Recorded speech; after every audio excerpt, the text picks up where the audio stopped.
It's not a mandate, but Ontario's top doctor is strongly recommending a return to masking in all indoor settings, including schools and daycares. Parents are also being urged to mask up their toddlers and to keep their babies away from crowds as our healthcare system is dealing with a crushing surge of sick children.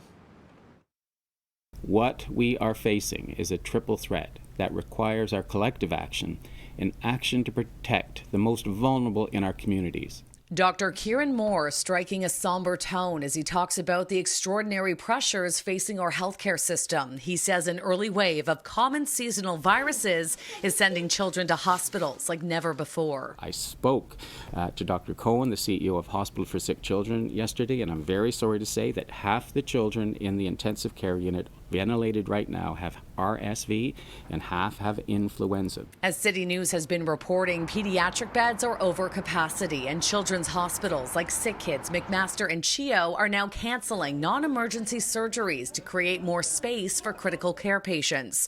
Dr. Moore says right now children under 5 are most at risk, and he strongly recommends masking in all crowded indoor settings, including schools and daycares. He's also urging families to take extra precautions.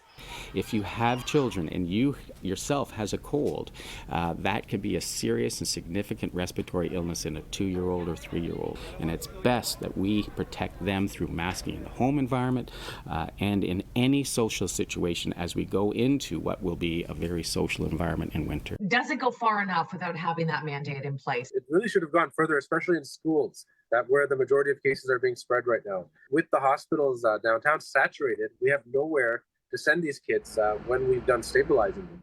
So I think it makes sense to really slam on the brakes. And watching this pediatric crisis unfold is especially painful for Jill Promali. Jude, one of her twin toddlers, suddenly passed away 6 years ago from the flu, an infection her older daughter likely brought home from school.